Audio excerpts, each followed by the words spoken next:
supor que existem boas intenções por trás dessa proposta. Se esse for o caso, o adjetivo que melhor define como eu me sinto quando eu ouço essas notícias é chateado.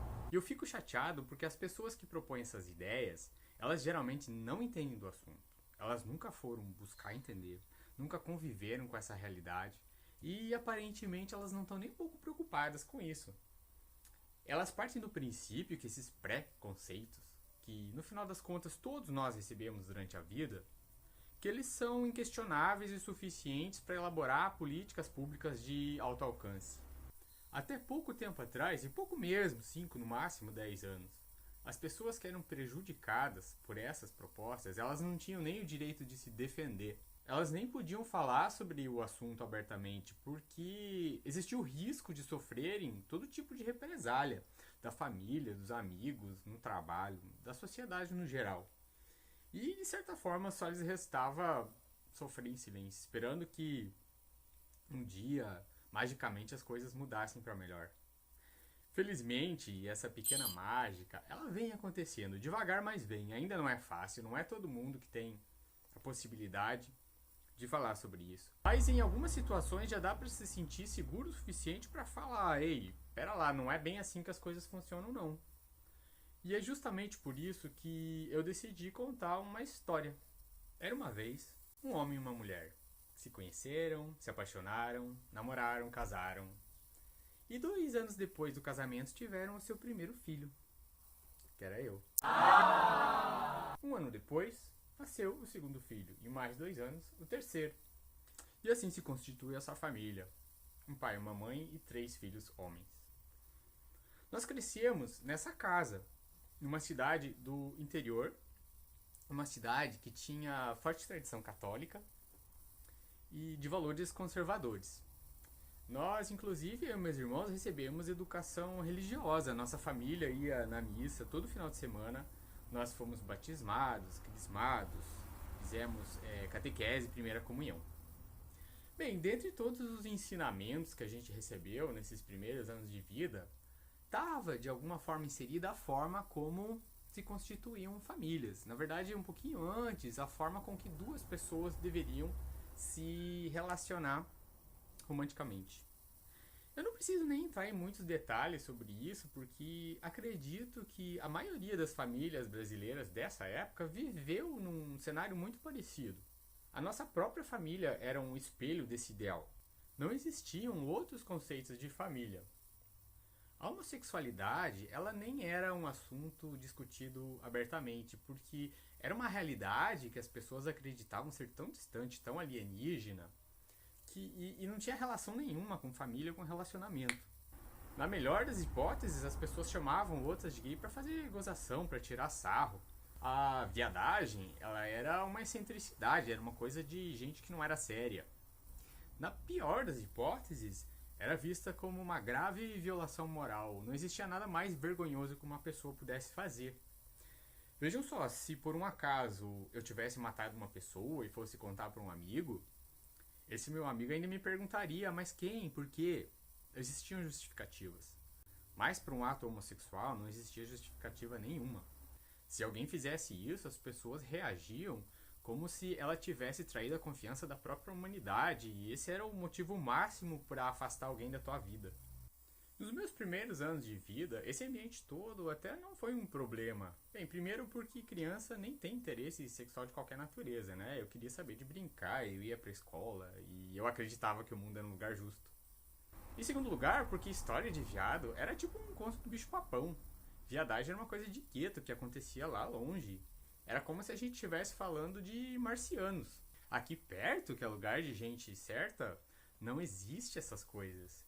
E o assunto era praticamente encarado como ficção. Mas eis que eu ia caminhando e cantando e seguindo a canção, até que um dia, assim como na vida de todos nós, a puberdade bateu a porta.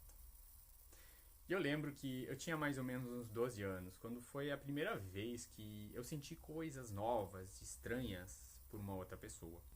Hoje, olhando pra trás, eu sei que esse episódio foi a primeira vez que eu gostei de alguém, sabe? E foi aquela coisa bem infantil mesmo, sabe? Que criança fala, fulano gostou de fulana. Eu gostei dessa pessoa, só que na época eu não pude entender as coisas dessa forma. Por quê? Porque essa outra pessoa era um menino.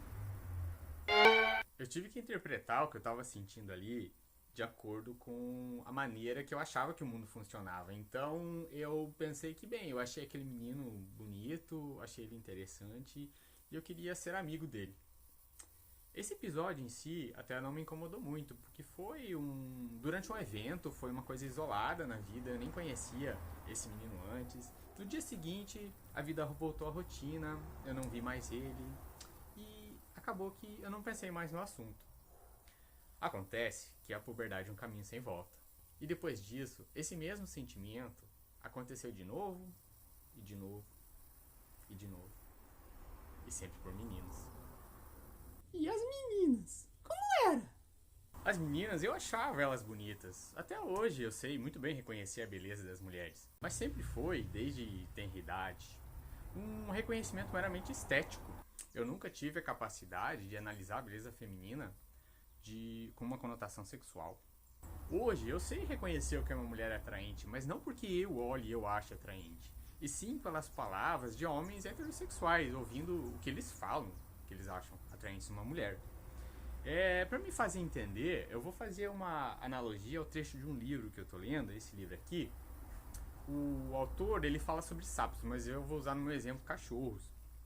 A natureza, ela imbuiu os cachorros com ferramentas para que eles pudessem reconhecer uns dos outros características de atração. No ser humano é a mesma coisa, os humanos conseguem achar outros humanos atraentes, mas não cachorros. Entretanto, a gente consegue olhar para um cachorro e achar ele bonito do ponto de vista estético. Agora, por mais que a gente não saiba o que é uma característica atraente num cachorro, a gente pode observar, por exemplo, numa determinada raça, em que alguns cachorros têm orelha pontuda e outros têm orelha caída.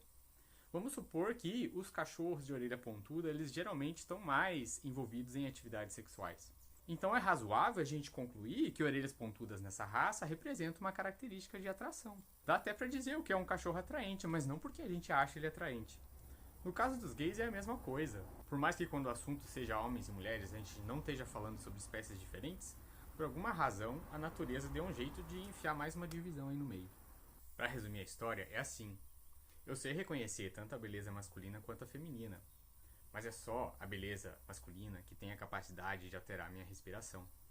E isso não é só beleza, é um passo adiante, isso é atração. Um dos meus amigos da adolescência, ele tinha acesso à revista Playboy, e eu vi as edições das principais musas brasileiras da época, a Tiazinha Feiticeira, a Carla Pérez, Sheila Mello, e olha, eu vou falar pra vocês, eu vi as mulheres mais gostosas do Brasil peladas. E eu nunca senti nada. E não foi só aqui não. A outra parte interessada também não. E aí, faz como? Pra ser direto, o corpo feminino nunca me pareceu interessante. O corpo masculino, sim. E como é que eu fui navegando a vida nessa época? Bem, eu tentava comparar as coisas que eu sentia com as coisas que aparentemente os meus amigos estavam sentindo, estavam vivendo, né? Eu fui conversando com eles e, bem, eu achava meninas bonitas, eles também achavam bonitas. Teve uma vez que um amigo meu me falou que ele conseguia reconhecer outros meninos bonitos, então eu achava que estava tudo certo. Apesar de já nessa época eu ter ficado com uma pulguinha atrás da orelha, outra coisa me tranquilizava. O que eram gays? Na época e ainda infelizmente hoje, muita gente acha que gay é um homem que quer ser mulher. E por isso ele se relaciona sexualmente com outros homens. O outro homem que se envolve num ato homossexual, não é bem que ele gosta de homem, ele gosta de sexo. Ele é um cara extremamente pervertido, o cúmulo do tarado, que ele faz sexo com qualquer um. Eu acho que ninguém nem pensava que existia homem que gostava de homem, as motivações para essas coisas todas eram outras. Bem, se por um lado gay era um homem que queria ser mulher, bem, eu não queria ser mulher, eu tava super confortável na minha identidade de homem. E se por outro lado o outro homem ele tá interessado em sexo, e sexo por sexo nunca teve apelo comigo, eu não tinha dúvidas, eu não era gay. Pra falar a verdade, quando o assunto era sexualidade, a minha maior motivação, uma coisa que eu gostaria muito de viver, era amor. Desde a infância, eu sempre achava casaizinhos apaixonados a coisa mais bonita do mundo. Eu até achava que sexo era importante, mas eu pensava que ia ser uma consequência de você estar desenvolvendo intimidade com outra pessoa. E dentro do que eu esperava da vida, os meus parâmetros de relacionamento eram todos heterossexuais, né? O conceito de amor homossexual não existia. Então, quando eu fui construindo os meus ideais na cabeça, é óbvio que eu deveria me relacionar com uma menina. Os meus amigos começaram a paquerar, a namorar, e eu fui ficando pra trás. Porque apesar de eu ter muita vontade de começar a viver essas coisas, eu também não queria fazer nada por pressão de qualquer natureza. Eu queria que eu gostasse de uma menina e que a partir daí eu começasse a construir um relacionamento de uma forma natural. Mas isso nunca aconteceu, né? Apesar de várias vezes eu ter confundido achar uma menina bonita com gostar dela, o impulso que saía daí não era forte o suficiente, porque não era verdadeiro. De menino, sim, eu gostei de muitos na época, mas isso era uma realidade tão difícil de encarar que eu compartimentalizava logo esse sentimento e botava lá no fundinho do meu subconsciente. Acabou que eu passei toda a minha adolescência e o começo da minha vida adulta sem nem beijar ninguém. E o meu conflito interno foi até piorando, porque se por um lado eu não conseguia gostar de meninas, por outro, sempre que eu estava numa situação que podia evoluir para algo um pouco mais íntimo, eu me sentia extremamente desconfortável. Era como se eu estivesse forçando uma coisa que não era natural para mim. E aquela sensação era tão insuportável que eu logo dava um jeito de sair dali. Ou então, várias vezes eu até me auto-sabotei, né? Os amigos convidavam para sair, fazer algum programa, eu não ia, porque eu tinha medo de ser colocado, né, nessa situação. Na época, eu justifiquei essa situação toda dentro de mim, achando que era uma pessoa muito tímida, que por isso eu tinha algum tipo de bloqueio. Só que eu sentia que eu não ia conseguir sair dessa sozinha. Então eu tinha esperanças de que um dia ia acontecer de uma menina gostar de mim e ela ia dar um jeito de me vencer, de me tirar desse ciclo vicioso. E que a partir daí as coisas iam acontecer. Só que essas esperanças também morreram na praia. E aí eu já estava terminando a faculdade. Foi nessa época que eu percebi que estava na hora de tomar uma atitude mais ativa sobre o assunto. Eu ia ter que começar a me forçar a ficar com meninas. Foi por aí também que eu comecei a sair e comecei a beber, né? E o álcool ajuda muito nessas horas. E acabei criando uma rotina de ir na balada todo final de semana, encher a cara e ficar com meninas. Pois é, eu saí de um pega-nada para um pegador. Na época, eu achava que o álcool estava me ajudando, mas para falar bem a verdade, o álcool estava fazendo tudo. Tanto que no dia seguinte, quando passava o efeito, eu já não estava mais nem aí, eu não queria mais saber da pessoa. Eu lembro que eu me sentia bem, não porque eu estava ficando com meninas, mas porque, de certa forma, eu tirei esse fantasma da minha cabeça de que eu era gay. Durante esse tempo, uma vez um amigo meu comentou que quando ele ficava com alguma menina que ele achava interessante, ele passava alguns dias meio apaixonadinho por ela, pensando nela. E aí eu percebi que apesar de eu ter ficado com muitas meninas, isso nunca aconteceu comigo. E eu percebi que eu ainda tinha um problema para resolver. E por isso eu comecei a me forçar a ter alguns relacionamentos mais sérios com algumas meninas. Só que sempre foram algumas coisas muito estranhas, eu não me sentia bem, eu não me sentia entregue. Eu não me sentia feliz naquela situação toda. Então eu logo dava um jeito de cair fora, tanto que as minhas tentativas não duraram muito tempo. Eu já estava meio desanimado com os rumos amorosos da minha vida, quando um belo dia eu fui numa festa. E nessa festa, eu vi um cara. E de repente, todos aqueles sentimentos que eu tive por tantos outros caras durante a vida, eles voltaram de uma vez só. Mas dessa vez foi diferente, porque acho que foi a primeira vez, eu nunca tinha sentido aquilo de uma forma tão forte. Foi uma coisa tão gritante dentro de mim que naquela noite eu não pude mais dar outro nome para aquilo. Eu gostei daquele cara, foi paixão à primeira vista. A primeira coisa que eu pensei quando eu reconheci o que estava acontecendo foi: ah, quer saber? Eu desisto. Eu tentei, não dá certo, não é assim que funciona. Isso que eu tô sentindo é muito gostoso. Eu vou ser feliz.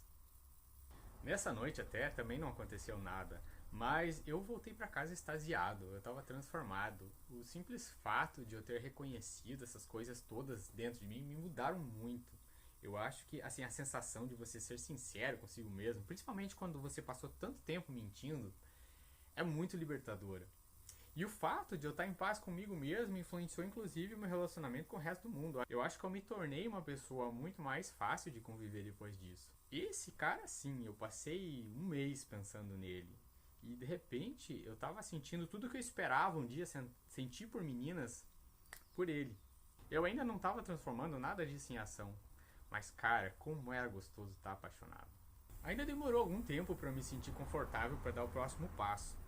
E eu acho que foi um pouco mais de um ano depois que eu dei o meu primeiro beijo em outro homem. Foi o primeiro beijo que eu realmente quis dar.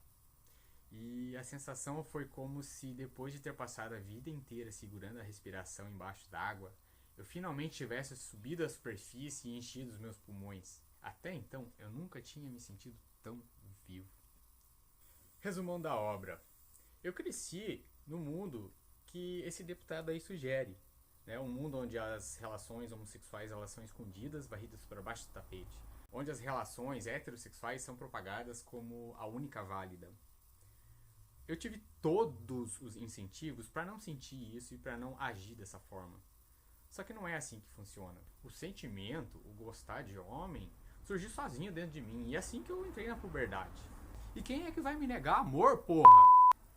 Hoje eu sei que a nossa esfera sexual e o amor, eles têm uma intersecção muito grande, se é que não são a mesma coisa. A atração é o gatilho inicial do amor, é quem começa a história toda. Não existe amor sem atração, tanto que hoje eu defino que gay é um homem que ele é incapaz de sentir atração e, portanto, de amar uma mulher. Ele só consegue sentir essas coisas por outro homem. Quando eu era criança, eu fiquei à mercê dessas ideias, mas hoje eu me conheço muito bem. Eu sei o que é melhor pra mim e, principalmente, eu sei o que foi que me faltou. As ideias defendidas aí pelo deputado, elas mentiram pra mim. E elas mentiram que homossexualidade se trata dessa transgressão de gênero, que gay é um homem que quer ser mulher. E eu já conheci gays de todos os tipos. Que não existe atração e, portanto, não existe amor entre dois homens. Hoje eu sei que isso é mentira porque eu já vivi isso.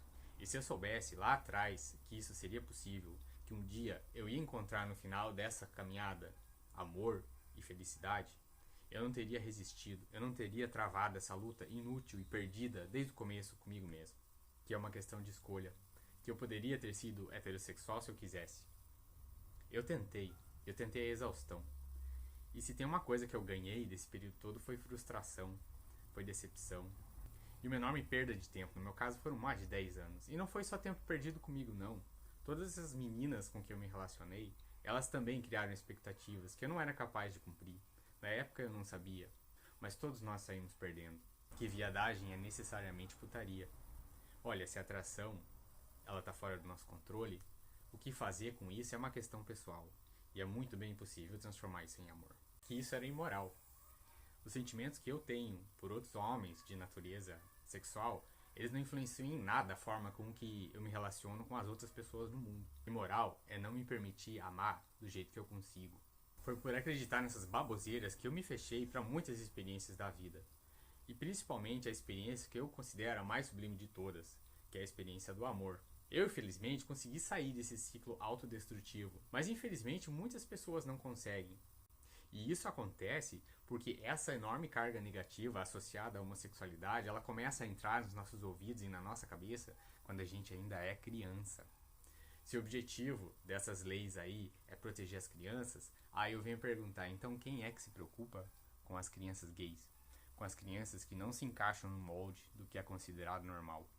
Eu não posso mudar o que aconteceu comigo, mas é justamente por isso que eu sinto essa obrigação de não ficar quieto e de defender as outras crianças que, assim como eu, estão passando por tudo isso. Eu não tive um modelo em quem me espelhar, mas eu espero hoje ser um modelo dessas novas gerações.